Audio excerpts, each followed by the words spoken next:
법문 들으시는 모든 분들이 재앙은 소멸하고 소원은 성취해서 부처님 전에 복 많이 지으시기를 바람드립니다.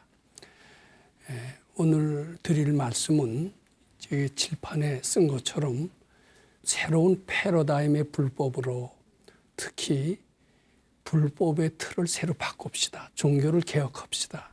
이런 제목을 가지고 말씀드려보도록 그렇게 하겠습니다. 문제없는 곳은 이 세상에 아무 데도 없습니다만 지금 한국 불교계는 여러 가지 난제를 가지고 있는 것은 분명합니다. 출가자 수가 급격히 줄어들고 있어서 머지않아서 절이 텅텅 비는 시대가 오지 않을까 이렇게 생각을 합니다. 아마 유럽 여행을 하신 분들은 종종 느낍니다. 중세 시대에 지어졌던 화려한 성당 건물이 지금 텅텅 비고 있거든요. 마찬가지로 우리나라의 사찰이 머지않아 그런 시대가 온다라고 생각하면 생각만 해도 아찔합니다. 그리고 통계에 의하면 불교 신자 수도 점점 줄어들어가고 있다라고 얘기를 합니다. 저는 사실이 아니길 바랍니다만은 아마 통계가 상당한 근거가 있다라는 것은 부인할 수 없는 엄연한 사실일 것 같습니다. 이것은 상당히 심각한 문제입니다. 어째서 이런 일들이 근래 더욱더 자주 일어나서 사람들로 하여금 불교를 외면하게 하는 것일까? 아마 그것은 그 사람들이 불교의 진정한 가치, 불교의 위대성, 절대성, 그리고 실용성이 있는 것을 모르기 때문이 아닌가, 저는 그렇게 생각을 해봤습니다. 제가 여기서 몇 주 금강경에 대한 내용을 말씀드리면서 금강경으로 인한 새로운 불법은 우리들로 하여금 불교의 위대성, 절대성, 실용성을 느끼게 함으로써 많은 사람들로 하여금 불법을 향하게 하고 그 실용성을 통해서 인간을 행복하게 할 수 있다고 믿습니다. 그런 뜻에서 새로운 패러다임의 불법, 즉 금강경을 통한 새로운 패러다임의 불법으로 새로 태어나자. 불법을 개혁해보자. 종교를 개혁해보자. 이런 말씀을 드리게 된 겁니다.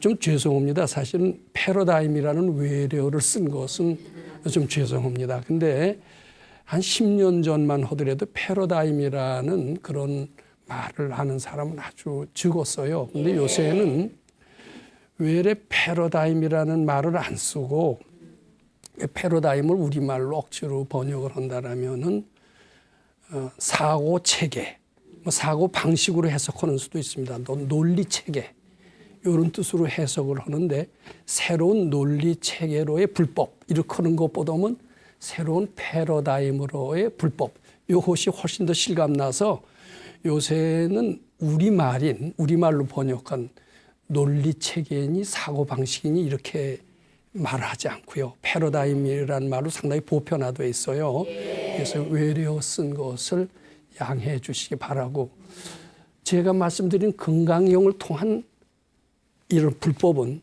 확실히 획기적인 면에서 새로운 패러다임의 불법이다. 그리고 이런 새로운 패러다임의 불법으로서 불법이 상당히 발전할 수 있고 기존의 불법을 개혁함으로써 발전할 수 있고 사람을 행복하게 할 수 있고 인간의 지혜를 무한히 발전시킬 수 있다. 그렇게 말씀드리고자 합니다. 이 내용을 말씀드리기 전에 기존의 불법은 어떤 것인가? 그것과 새로운 패러다임의 불법, 금강경을 통한 새로운 패러다임의 불법은 어떤 차이가 있는 것인가? 이것을 말씀드려야 될 것 같습니다. 근데 기존의 불법은 어떤 것인지 우리 한번 생각해 보도록 하겠습니다. 부처님께서 뭐 때문에 출가하셨는지 우리는 다 잘 압니다. 일찍이 가비라 성의 왕자로 태어나서 모든 것에 부족함이 하나도 없으셨던 분입니다. 그런데 비록 왕자고 임금이고 하더라도 생로병사는 피할 수 없을 것이다. 이제 이렇게 그 무상, 재행무상의 느낌을 가지시고 이렇게 무상한 이 세속 생활을 어떻게 영원한 삶으로 바꿀 수 있을까? 이건 늘 고민하셨던 모양입니다. 이 세상에서 임금 노릇하는 것만으로는 도저히 그 난제를 해결할 수가 없다. 나는 드디어 수도자처럼, 기존의 수도자처럼 영혼을 위해서, 고생이 없는 영원한 그런 세계를 위해서 출가할 수밖에 없다. 그리고 이제 드디어 출가를 결심을 합니다. 출가를 결심하셔서 뭐 6년 고행이라고 하기도 하지만 사실은 12년 수도를 하셔서 드디어 큰 깨달음을 얻으시고 재행무상의 세계를 벗어나셔서 영혼의 세계, 열반의 세계를 얻으셨다. 그렇게 우리가 알고 있습니다. 그리고 영혼의 세계, 열반의 세계를 우리들한테 일깨워 주셔서 우리들로 하여금 영혼의 세계나 열반의 세계로 가게 하기 위한 말씀을 하셨고, 그것은 아마 49년 동안 설법이라고 하신 것으로 알고 있습니다. 그래서 많은 불자들은 그 서가열의 2500년 전에 서가열의 삶을 그대로 닮으려고, 그분의 수행을 그대로 따라서 하려고 세상의 부귀영화라는 것은 다 허망하다. 불타는 집과 같다. 그러면서 세상을 등집니다. 등지고 출가의 길을 갑니다. 출가의 길을 가면서 모든 고의 근본은 내 마음속에 탐진치다. 이렇게 부처님의 말씀을 믿고 마음속에 탐진치를 소멸하고자 노력을 합니다. 소멸하려고 이제 그렇게 하는 수도법, 그것을 아마 불교에서는 팔정도라고 하기도 하는데, 아마 그 팔정도 속에는 우리가 하는 간화선도 들어가 있을 수 있을 거고, 뭐 또 위파사나선도 들어가 있을 거고, 또 뭐 연불수행도 들어가 있을 겁니다. 그렇게 해서 수행을 통해서 마음의 안정을 얻고, 마음의 안정을 얻으면 어떻게 돼요? 지혜가 나죠. 우리는 계정해라는 말을 많이 들어봤을 겁니다. 계율을 지키면 산란스러운 마음이 안정을 얻는다고 그럽니다. 안정을 얻어야 지혜가 난다고 그러죠. 마치 흙탕물, 출렁 있는 물 속에는 달이 비치지 않지만 물이 고요히 가라앉고 흙탕물의 흙이 밑으로 가라앉으면은 하늘에 있는 달이 선명히 비치듯이 마음이 안정이 될 때 지혜가 난다. 이렇게 얘기를 합니다. 그래서 계에서 정이 나오고 정에서 해가 나온다고 그럽니다. 출가자들은 세상의 탐진치를 닦기 위해서 계를 지녀야 하고, 계를 성실히 지니면 마음에 안정이 오고 기쁨이 생깁니다. 안정이라는 말은 기쁨이라는 말과 동의어가 됩니다. 기쁘지 않으면서 안정만 됐다. 이것은 참 안정이 아니죠. 환희심이 나는 안정. 이것이 참 안정이다. 이렇게 봐야 됩니다. 안정이 되고 즐거움이 나오면 거기서 어떤 깨달음이 나와요. 지혜가 나옵니다. 근데 이게 말하자면 탐진치라는 것을 소멸한 결과가 되는데, 탐진치는 다른 말로 표현하면 아상이라고 할 수 있습니다. 내라는 놈입니다. 내라는 놈에서 나 잘되기 위해서 탐내고 성내고 어리석고 이렇게 되는 겁니다. 즉 탐진치를 소멸한다는 것은 아상을 소멸한다는 뜻이 되고, 번뇌망상을 소멸한다는 뜻이 되고, 그 결과 안정을 얻고 기쁨을 얻어서 큰 깨달음에 이르게 된다. 이렇게 하면서 그 수행을 해서 깨달음을 얻어서 영혼의 세계에 간다. 지혜한다. 이제 이것이 불법 수행의 계략도다. 저는 이렇게 말씀을 드리고자 합니다. 그래서 많은 불자들은 세상의 가치를 그렇게 중요시 여기지 않습니다. 보통 사람들이 여기는 것처럼 부귀영화를 중요시 여기지 않습니다. 부귀영화는 무상한 거다 이렇게 하면서 영혼을 찾아서 가고 깨달음을 향해서 자꾸 나아갑니다. 근데 여기서 깨달음이라는 말을 했습니다만은 흔히 이제 우리 신문지상을 통해서 저희는 깨친이야.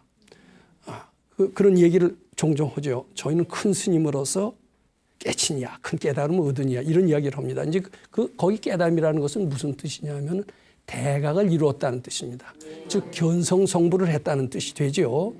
근데 이 깨달음이라고 하는 것은 분별이 없어져서 지혜가 났다는 뜻입니다. 분별이 없어져서 마음의 안정을 얻고 그 결과 지혜가 났다는 뜻인데, 분별의 뿌리까지 없어지면 큰 깨달음이 되겠죠.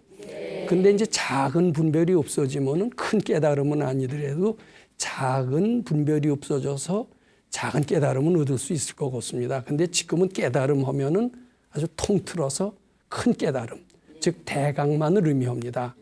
예. 이제 근데 사실은 깨달으면은 대각만 있지 않고 중간적인 깨달음인 중각도 있고 작은 깨달음인 소각도 있는 것 같아요. 이제 큰 깨달음 얻으면 견성성불에서 윤회 사슬에서 벗어나서 영원한 열반의 세계에 들어간다, 이렇게 이제 이해를 할 수가 있습니다만은 그렇게 큰 대각을 얻지는 못해도 뭐 조금 깨달았다라면은 또 중간쯤 깨달았다라면은 세상에 살아도 행복하게 되고 유능하게 되고 이렇게 된다라고 일단 이해할 수 있어야 됩니다. 그런데 중각이나 소각은 아예 우리 불교 수행에서 완전히 무시되어 왔습니다. 그리고 큰 깨달음만이 오직 깨달음으로서 그렇게 인정되어 왔습니다. 근데 거기에는 그런 이유가 있어요. 우리나라는 오래전부터 불교 나라였습니다. 신라 시대 때부터 완전히 통일신라, 신라가 삼국 통일한 그 원동력은 화랑정신이 있었고 화랑정신 밑에는 불교정신이 있었습니다. 많은 국왕들은 다 불교 신자였습니다. 대부분의 신자들은 다 불자였습니다. 그것이 고려 때까지 쭉 이어졌습니다. 고려 때는 전 국민이 다 불교 신자였다. 귀족들도 불교, 임금도 불교였다. 이렇게 봐도 거의 틀림이 없습니다. 그런데 그 귀족들, 먹고 사는데 아무 걱정이 없는 귀족들은 불교를 믿되 나 잘되기 위해서, 가난을 면하기 위해서 불교를 믿지 않습니다. 재앙을 소멸하기 위해서 불교를 믿지 않습니다. 귀족들은 어때요? 자기들은 가난을 해결할 필요가 없어요. 이미 부경할 부족했어요. 그네들은 불교를 믿는다면 무슨 불교만 믿겠어요? 깨달음을 위한 불교만 믿습니다. 그런데 가난한 서민들은 어때요? 깨달음은 둘째 문제다. 나는 가난하니까 우선 좀 잘 살아야 되겠다. 재앙이 많으니까 재앙을 면해야 되겠다. 이것은 이제 서민 불교가 되는 겁니다. 근데 신라 불교나 고려 불교는 귀족 불교였어요. 그네들은 큰 깨달음만 추구했습니다. 내가 행복해지겠다, 유능해지겠다, 지혜로워지겠다, 이런 것들은 천민이나 하는 거다. 그래서 신라나 고려 때까지 거의 불교 신자 하면은 깨달음만을 추구하는, 깨닫는 것만이 불법이지 세상에서 행복하게 살고 유능하게 살고 이런 것은 불법으로 치지 않았던 것 같습니다.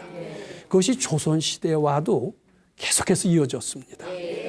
조선시대 불자들, 특히 엘리트 불자들은 고려시대나 마찬가지로 불교를 믿는다 하면은 가난을 면하기 위해서, 행복하게 살기 위해서 이렇게 믿는다라고 하질 않는 겁니다. 어떻게 믿어야 되냐면 깨달음을 위해서, 그것이 군자의 도리다, 이렇게 생각해 왔던 겁니다. 지금도요, 큰 스님들, 특히 간화선 하는 스님들한테 가서 저 재앙을 소멸하고 소원을 성취하기 위해서 어떻게 해야 되는지 일러주십시오, 이렇게 만일 질문했다고 칩시다. 근데 보통 절의 주지 스님들은 그런 얘기에 그래도 친절하게 대답을 해주세요. 관세음보살 해라, 뭐 등등, 지장보살 해라, 이 길로 주시는데 참선하는 큰 스님한테 가면 야단 맞습니다.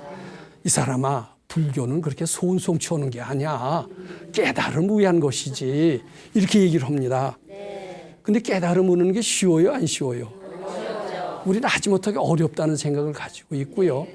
참선 수행 몇십 년 해도 뭐 제대로 깨친 사람 별로 없는 것 같은데, 이런 생각을 하면서 간화선 수행에서 점점 멀어지게 되는 겁니다.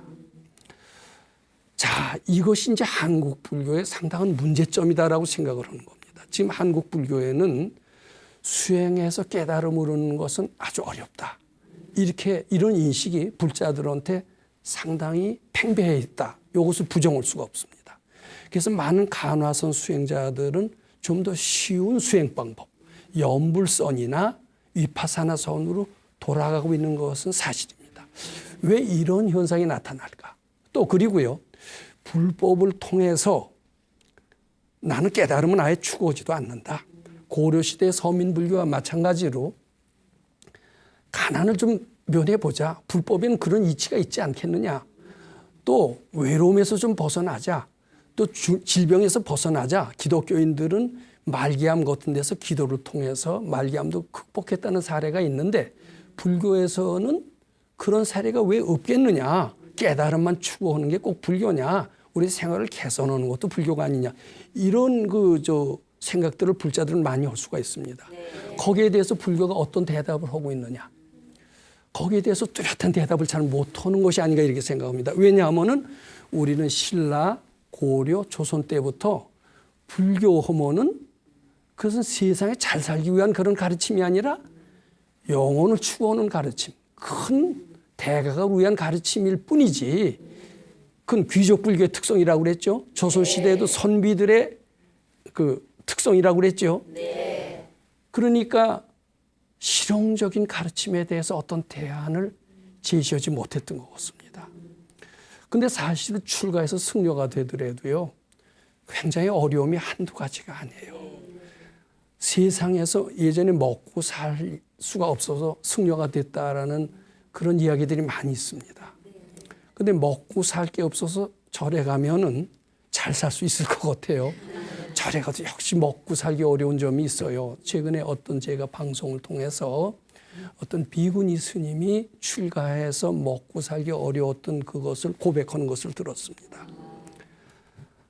절 생활을 해서 출가 생활을 해서 세상의 부경화를 다 등지고 오로지 수도의 길을 가는데도 역시 난제가 많구나. 먹고 사는 문제도 해결해야 되는구나. 거기도 사기치는 놈이 있고 사기 당하는 그런 것들이 너무나 많구나. 스님들도 사기를 당하는구나. 그래서 절 식구들을 몽땅 굶겨 죽일 수 있는 이런 어려움에 봉착하는구나. 부처님은 이렇게 굶어 죽을지도 모르는 불자들을 위해서 어떤 처방을 내놓으셨을까? 근데 그 굶어 죽을 것 같은 그 스님은 기도를 하셨대요. 이 굶어 죽는 이 역에서 좀 벗어나게 해 주시옵소서. 그리고 간절히 빌었던 것 같아요. 그이도 그런 데서 벗어날 수 있는 어떤 뚜렷한 처방을 들은 적도 별로 없었던가 봐요. 얼마 전에 방송에서 제가 봤습니다. 열심히 빌었더니 좀 벗어났다. 근데 그 고생에서 벗어나는 길이 너무나 험난해요. 그걸 보면서 참 이게 도통하는 것도 어려운 일이지만 재앙을 소멸하고 소원을 성취하는 것도 이렇게 어렵구나. 이런 것을 제가 아주 실감을 느꼈습니다. 자, 도통도 어렵고 세상에서 행복을 누리기도 어렵다면은 사람들은 점차 불교를 멀리할 공사는 있겠죠. 자, 우리 새로운 불법이 좀 없을까? 도통도 어떻게 쉽게 되는 길은 없을까? 그리고 세상에 살더라도 가난을 면하고 외로움을 면하고 병을 면하는데 그렇게 간절히 빌고 또 빌어서 겨우 웃질 말고 아주 당당하게 자연스럽게 얻는 그런 길은 없을까? 이런 것을 우리가 생각함직도 합니다. 제가 오늘 말씀드린 새로운 패러다임의 불법, 금강경을 통한 새로운 패러다임의 불법이라고 하는 것은 그 바로 핵심이 그겁니다. 도통하는 길은 꼭 어려운 길만은 아니다. 또 세상에서 재앙을 소멸하고 그리고 소원을 성취하는 것도 그렇게 꼭 난행 고행을 동반하는 어려운 길이 아니다. 지극히 자연스러운 일이며 너무나 당연한 권리를 가질 것을 갖는 것이다. 우리는 즐겁게 불법 대열에 동참해서 어렵지 않게 행복한 삶을 살고 드디어 영혼의 세계로 가자. 이제 이런 내용이 오늘 제 새로운 패러다임의 불법, 여기에 특징이다. 이런 말씀을 드리고자 하는 겁니다. 자, 그러면 이제 이런 저는 비난을 들을 거예요. 너 도통해봐서 어렵지 않게 도통을 줬다고 그랬는데 네가 어떻게 감히 그런 얘기를 할 수 있느냐. 근데 이제 그렇게 질문하시고 대뜸 비웃을 분도 없지 않을 겁니다. 저는 제가 도통을 해봐서 그런 게 아니라 제가 아는 새로운 패러다임의 불법은 도통을 할 필요가 없다는 거예요. 우리는 본래 부처라는 겁니다. 부처인 걸 깨닫기만 하는 일은 난행고행이 필요하지 않다라는 이야기입니다. 그런 가르침을 지가 믿기 때문에 그런 얘기를 한 거지 제가 쉽게 도통해서 그런 경험을 얻다. 이런 뜻에서 말씀드리지 않았다는 것을 일단 이해해 주시기 바랍니다.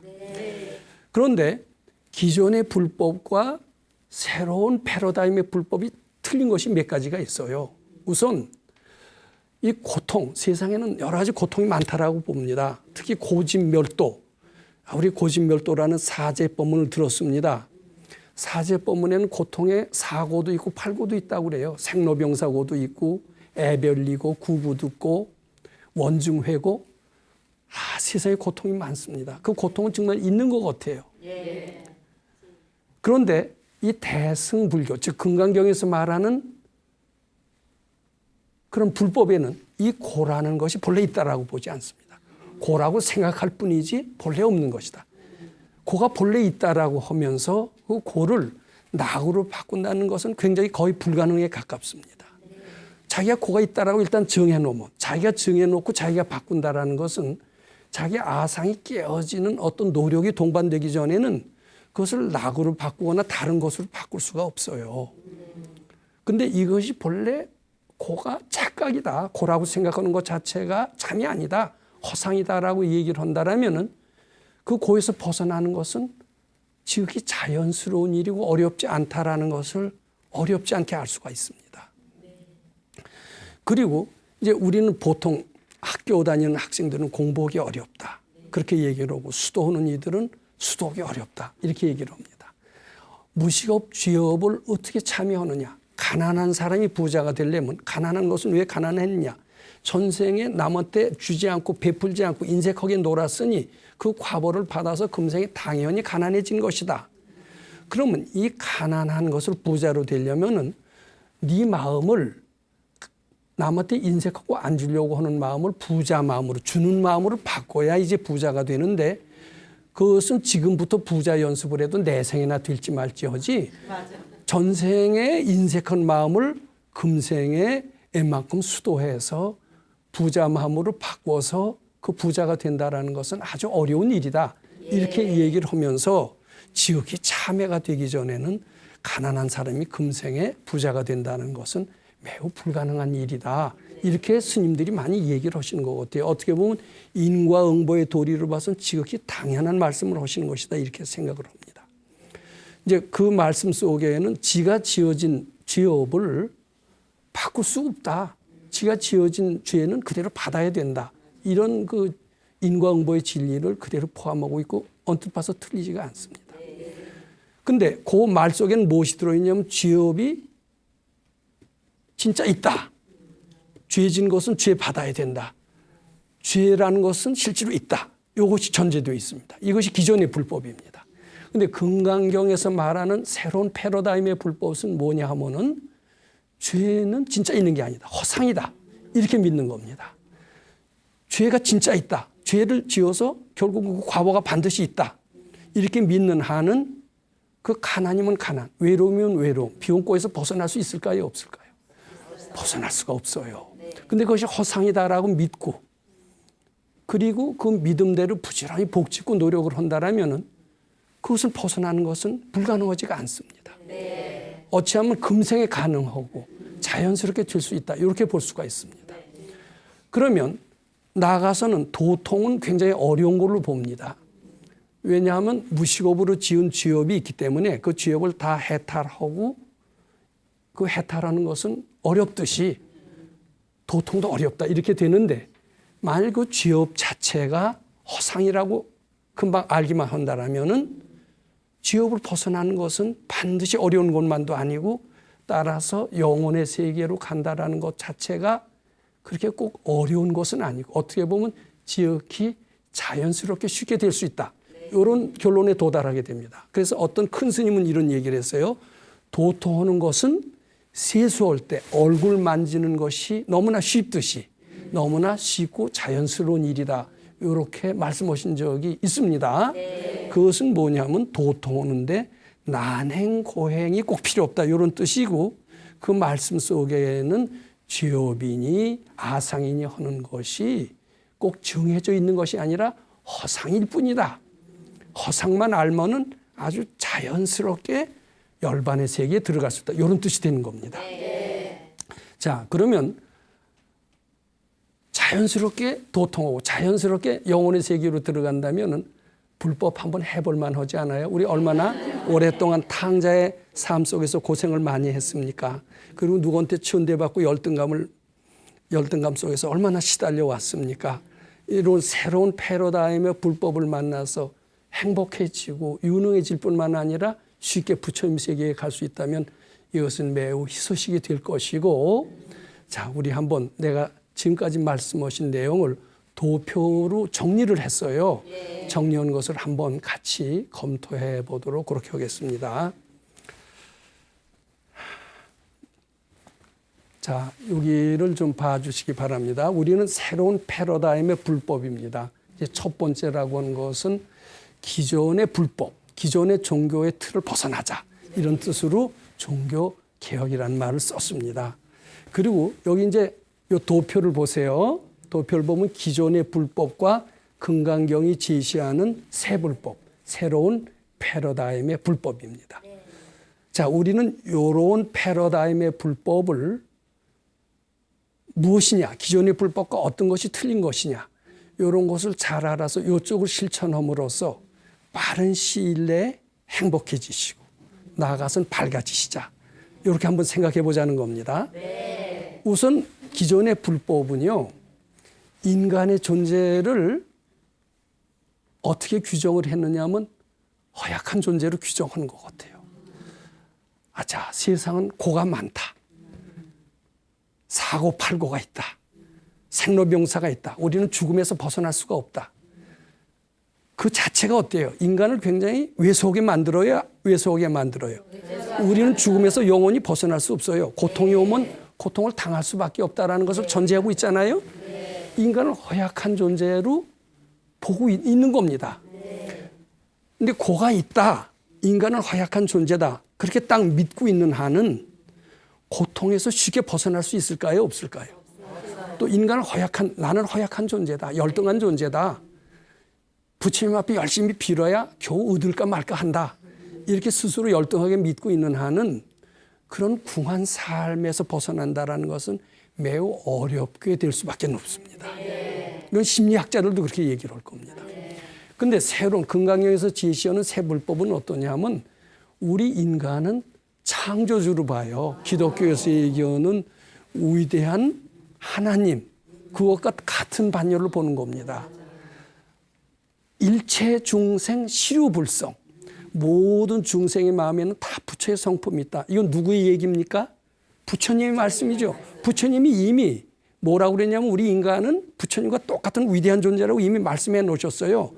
그런데 어느덧 기존의 불법에서는 그걸 다 잊어버렸어요. 잊어버리고 인간은 생로병사에서 벗어날 수 없다. 윤회에서 벗어날 수가 없다. 고통에서 벗어날 수가 없다. 고통에서 벗어나기 위해서는 출가해서 수도해서 난행고행해서 겨우 도통이를 걸어야 된다. 이렇게 하고 있습니다. 이 출발부터가 틀립니다. 그 다음에 이제 부귀영화나 이제 고난. 이것이 특히 부귀영화는 잘 모르지만 부귀영화도 있는 것 같이 보여요. 그리고 고통 틀림없이 있다라고 보는 것 같습니다. 고통을 벗어나서 부귀영화를 얻고 싶지만 부귀영화는 무상하다고 할지언정 부귀영화를 없다라는 말은 못합니다. 부귀영화는 분명히 있다. 그렇지만 무상하다. 거기에 집착하지 않는다. 이렇게 생각할지언정 부귀영화가 있는 것 자체는 인정을 합니다. 존재한다. 이렇게 됩니다.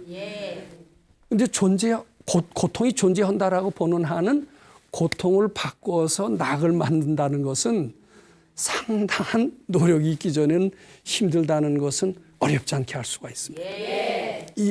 이것은 어려운 문제다, 난제다라고 딱 정해놓으면은 난제에서 벗어나는 것은 굉장히 어렵습니다. 우리는 그런 경험을 많이 합니다. 저는 어렸을 때, 아주 어렸을 때 그런 얘기를 많이 들었어요. 영어 공부할 때 영어는 처음에 웃으면서 들어가면서 울면서 나온대요. 이제 독일어를 조금 배웠습니다. 독일어를 배웠더니 독일어는 처음에 울면서 들어가서 웃으면서 나온대요.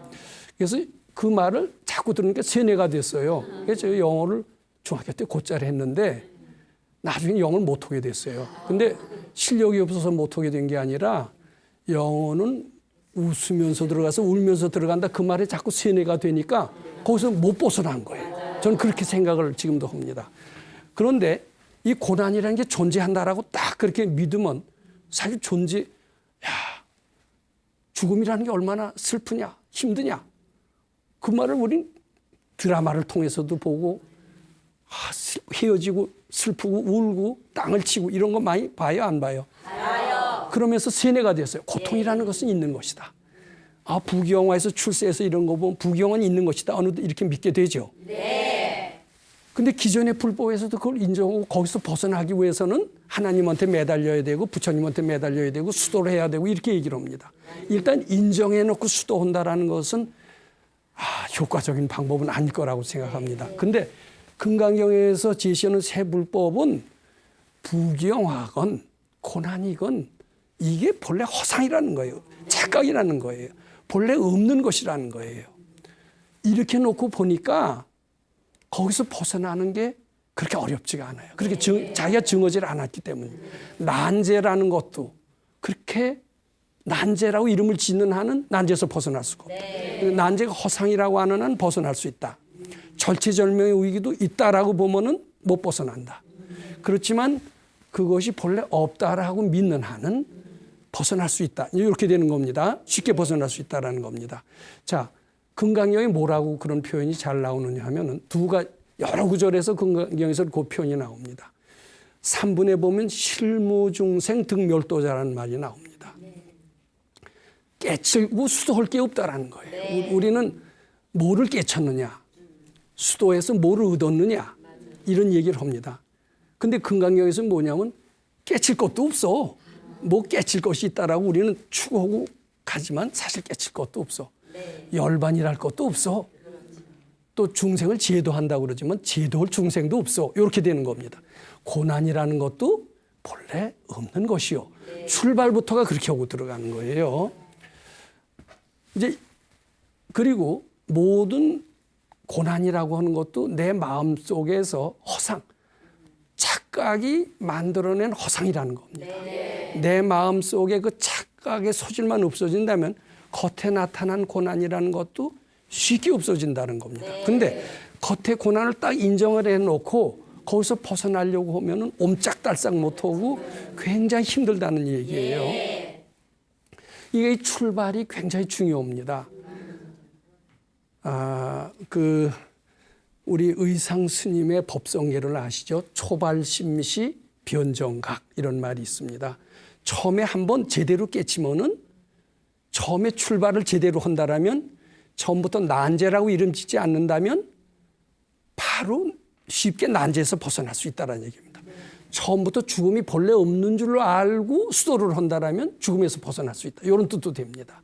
근데 우리는 죽음이라는 것은 반드시 있다. 죽음을 벗어나기 위해서 수도를 해야 된다. 이렇게 하면서 수도를 한다라면은 그 수도에서 죽음을 벗어난다는 것은 아주 어렵다. 이런 뜻이 되는 겁니다.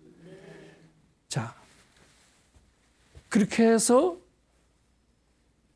본래 모든 것이 다 허상이라는 것을 느끼게 됩니다. 나라는 것도 우리 있는 것 같아요. 왜냐하면 이렇게 꼬집어요.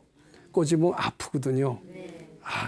내가 있으니까 아프지. 내가 없는데 아프겠느냐. 이제 이렇게 됩니다. 그 다음에 이제 이렇게 대화를 하다가 상대가 이제 아지 못하게 내 자존심을 건드리는 얘기를 하잖아요. 그럼 화가 벌컥 납니다. 네가 이런 소리를 하니까 내가 이렇게 화 안 낼 수 있어.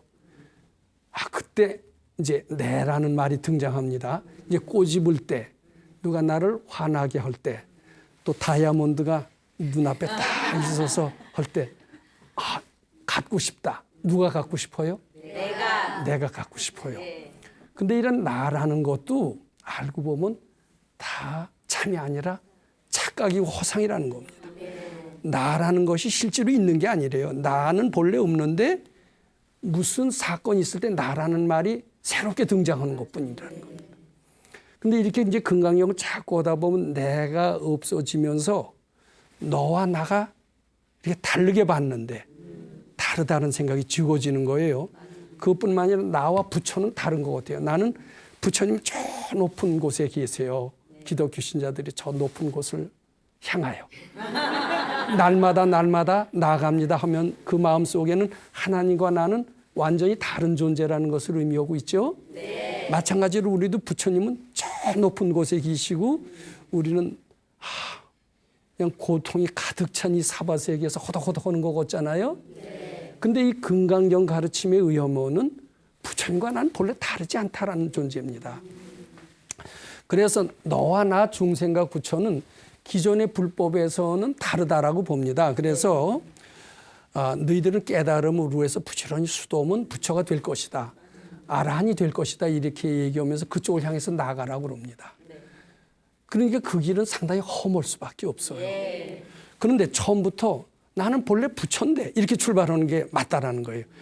부처고 장애를 것도 본래 없는데 부처가 아니라는 생각만 없애기만 하면 된다라는 겁니다. 이게 수도를 해서 부처가 되는 게 아니라 수도를 해서 부처가 된다라고 하면은 이건 기존의 불법이고요. 새로운 패러다임의 불법은 어떠냐면 나는 이미 부처다 이거예요. 나는 모든 고통이 본래 다 해결이 된 위대한 존재라는 거예요. 나는 안 될 것이 없는 불가능이라는 것은 하나도 없는 존재라는 거예요. 단지 내가 부처인 줄 모르게 하는 업장만 있을 뿐이라는 거예요. 업장만 착각인 줄 알고 바치기만 하면 수도하려고 할 필요가 없다. 그대로 부처의 세계가 드러난다는 뜻입니다. 어렵게 돼요? 아주 자연스럽게 돼요. 자연스럽게 돼요. 이런 새로운 패러다임의 불법은 아주 즐겁게 자연스럽게 도통하는 길이다. 이렇게 봐야 됩니다. 그다음에 이제 기존의 불법은 아주 어렵고 힘들다. 이렇게 돼야 되는 겁니다. 자, 그래서 여기 이제 질 나중에 보세요. 고난의 세계에서 영혼의 세계로 가는데 기존의 불법은 어때요? 부처님과 나를 상당히 높게 떨어져 놨잖아요. 그게 그 길을 위해서 어때요? 수도를 해야죠. 참선을 해야죠. 참선하는데 참선 쉽다고 그럽니까? 절구통 수자라는 말을 들어봤죠. 이게 딱 한 번 앉으면은 살점이 방바닥에 붙을 때까지 떨어지질 않는데요. 그 일이 쉬워요, 안 쉬워요? 어렵죠. 또 잠을 안 자야 된대요. 하루에 한 끼만 먹어야 된대요. 그래도 도통이 될 듯 말 듯 하대요. 자, 그 길이 쉬워요, 안 쉬워요? 어려워요. 굉장히 어렵다는 겁니다. 이게 출발이 왜 그래요? 부처님과 나를 따로 띄워놓고 도통의 세계와 고난의 세계를 띄워놓고 그 길을 향해서 간다는 게 그게 어려운 거예요. 근데 이쪽에서는요, 나는 본래 부처다 이거예요. 부처의 길로 갈 필요도 없다. 내가 부처가 아니라는 생각, 부처님과 멀리 떨어져 있다는 생각이 착각인 줄 알고 제가 자주 말씀드린 그 생각을 부처님께 바쳐서 해탈만 하면은 빠른 시일 내에 금생보다 더 빠른 시일 내에도 될 수 있다. 이렇게 되는 겁니다. 그리고 내가 부처가 되는 것은 당연스럽게 찾아야 될 내 권리예요. 노력 끝에 억지로 투쟁해서 쟁취하는 거예요. 자연스럽게 된다는 것을 알 수가 있죠. 그러니까 이것은 자연스럽고 빠른 시일 내에 될 수도 있고 금생에 될 수도 있습니다. 근데 이것은 어렵고 힘들고 금생에는 거의 불가능할 공산이 많은 겁니다. 이렇게 되니까 사람들의 불교는 어렵다. 간화서는 어렵다. 더 쉬운 길은 없을까? 이렇게 찾아 헤매면서 승려 수는 감소하고 불교 신자 수도 점점 실감을 덜 느끼게 될 수밖에 없겠죠. 그런데 새로운 패러다임의 불법은 도통은 이미 돼 있고 안 된다는 생각만 바치면 되고 또 유능한 것도 본래 부처님처럼 유능하고 부처님처럼 본래 즐겁고 본래 지혜로운데 우리는 무지하다 이런 것만 자꾸 금강경식으로 해탈만 하면 빠르게 자연스럽게 된다. 이런 얘기입니다. 어때요? 새로운 패러다임의 불법이 괜찮죠? 자, 우리 한번 지금까지 말씀드릴 것을 정리해 봅니다. 우리나라는 언제부턴가 귀족 불교가 우리나라 불교의 주 흐름을 차지하고 있었고 귀족 불교는 재앙을 소멸하고 소원을 성취할 필요가 없어서 깨달음만 추구해도 충분히 되는 그런 불교였습니다. 그래서 우리나라 불교는 세상에서 재앙 소멸하고 소원을 성취하는 이런 쪽에는 어떤 방법도 제시하지 못했고 오로지 깨달음만 추구하는 쪽으로 갔다. 이것을 이해하시기 바랍니다. 그 결과 세상에서 행복해지고 유능해지는 길과는 멀어졌고 그쪽에 어떤 대안도 제시하지 못하면서 우리는 죄 지었으니 벌을 받아야 되고 복 지은 사람만이 복을 받는다 이렇게 하면서 운명을 개척하는 데는 소극적이었고 그 결과 많은 사람들이 불법에서 외면하게 됐다. 이런 말씀을 드렸습니다. 네. 또 한 가지 우리가 정리할 수 있는 것은 근데 새로운 패러다임의 불법에서는 우리는 깨달음만을 추구하는 그런 존재가 아니라 본래 우리는 깨달은 부처와 똑같은 존재라는 겁니다. 그래서 우리가 부처가 아니다. 이 생각에서 벗어나기만 하면 된다라는 겁니다. 그리고 안 된다. 부처의 길이 험난하다라는 그 생각에서만 벗어나기만 하면 된다라는 겁니다. 불교의 길이 험난하다는 생각이 착각인 줄 알고 바칠 때 험난하지 않음을 알게 되고 당연스럽게 부처가 되는 길은 억지로 쟁취하는 길이 아니라 자연스럽게 되는 길임을 알게 될 것이다. 네. 부처가 되는 길뿐만 아니라 세상에서 가난을 벗어나서 부유하게 되는 길, 그리고 무지에서 지혜롭게 되는 길, 이것도 어렵게 되는 것이 아니라 당연한 권리이고 착각에서만 벗어나고 금강경만 실천하면 자연스럽게 되는 길이다. 이것을 말씀드렸습니다. 예. 우리는 기존의 불법, 거기도 좋은 점이 많았고 그렇게 흘러왔습니다만은 제가 지금 6개월에 걸쳐서 말씀드린 금강경을 통한 새로운 불법으로 우리 불법 공부를 새롭게 해서 비교적 어렵지 않게, 물론 거기도 좀 노력도 해야 되고 대가도 지불해야 되는 것은 사실입니다만은 기존의 불법보다는 훨씬 쉽고 자연스럽게 행복해지고 유능해지고 지혜로워지고 나아가서는 큰 깨달음을 얻는 길에 한번 다 같이 참여해보자. 지금까지 그런 말씀을 드렸다라고 정리해 볼 수 있겠습니다. 네. 요 다음 시간에는 이런 새로운 불법, 새로운 패러다임의 불법을 종교를 개혁하고 종교를 개혁한다면 인간 내부 속에는 무한한 지혜가 드러날까요? 안 드러날까요?